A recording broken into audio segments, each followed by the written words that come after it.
সকল প্রকার ভিসা একেবারে বন্ধ হয়ে গেছে সৌদি আরব থেকে। বর্তমানে যারা সৌদি আরব থেকে ভিজিট ভিসা বা জিআর ভিসা তুলছেন, এখানে কোনো প্রকার ডেটই আপনারা পাচ্ছেন না। এখানে কোনো প্রকার ডেট উল্লেখ থাকছে না, শুধুমাত্র 00 উল্লেখ থাকছে। দেখুন, আগে আমরা যারা সৌদি আরব থেকে ভিজিট ভিসা বা জিআর ভিসা তুলতাম এবং আমাদের ফ্যামিলির কাছে পাঠাতাম, অথবা যারা সৌদি আরবে ফ্যামিলি আনতাম, ওই ভিজিট ভিসার মধ্যে নিচে উল্লেখ থাকত যে এটি 365 দিনের ভিসা। ওই ভিসায় আমরা আমাদের ফ্যামিলি আনলে সৌদি আরবে তারা 3 মাস পর পর রিনিউ করে রাখতে পারতাম। মাঝখানে সমস্যা ছিল, তবে 365 দিনের ভিসাটি আবারও চালু করেছিল তারা। কিন্তু বর্তমানে যদি আপনারা সৌদি আরব থেকে জিআর ভিসা তুলতে যান আপনার ফ্যামিলি আনার জন্য, আপনি দেখবেন এখানে কোনো নির্দিষ্ট দিন বা কতদিনের জন্য আপনাকে ভিসা দেওয়া হয়েছে তা লেখা থাকবে না। সেখানে স্পষ্টভাবে 00 দিন লেখা থাকবে, অর্থাৎ আপনার ভিসার কোনো দিনই কিন্তু তারা দিচ্ছে না। যখন আপনি এই ভিসাটি দেশে পাঠাবেন এবং তাসিস সেন্টারে সবকিছু জমা দেওয়ার পর সেখান থেকে ভিসাটি লেগে আসবে মাত্র 2530 দিন। এখন অনেকে কিন্তু 30 দিনও পাচ্ছেন না, বরং আরও কম সময় পাচ্ছেন। তাই যারা সৌদি আরব থেকে ভিজিট ভিসায় ফ্যামিলি আনবেন বা ফ্যামিলি আনার চিন্তাভাবনা করছেন, দয়া করে দেখুন এই মুহূর্তে আপনারা যদি ভিসা তোলেন কোনো দিনই কিন্তু পাচ্ছেন না বা কোনো ডেট পাচ্ছেন না।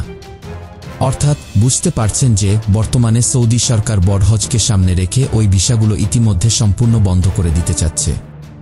হজের পরে হয়তো তারা আবার 365 দিনের জিআর ভিসা চালু করবেন।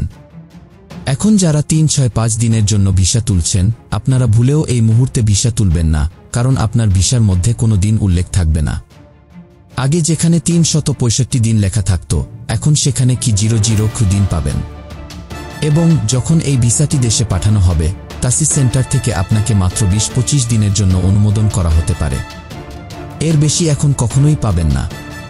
তাই আশা করছি 20-25 দিনের জন্য আপনার ফ্যামিলি এত টাকা খরচ করে সৌদি আরবে আনবেন না।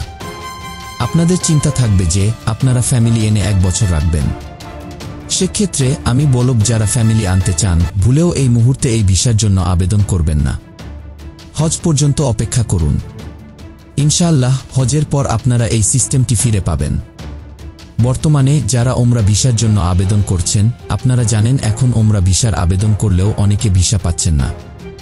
100 জনের মধ্যে আবেদন করলে মাত্র 4 থেকে 5 জন ভিসা পাচ্ছেন, বাকিদের সৌদি সরকার ভিসা দিচ্ছে না।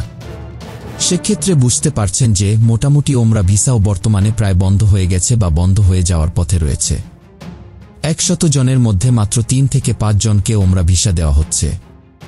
ফলে সহজেই বোঝা যাচ্ছে যে কতজনকে রিজেক্ট করা হচ্ছে। সৌদি সরকার বড় হজকে সামনে রেখে এই ভিসাগুলো ইতিমধ্যে প্রায় বন্ধ করে ফেলেছে। হয়তো আর 1 সপ্তাহ পরে আপনারা ওমরা বা জিআর ভিসাও নাও পেতে পারেন।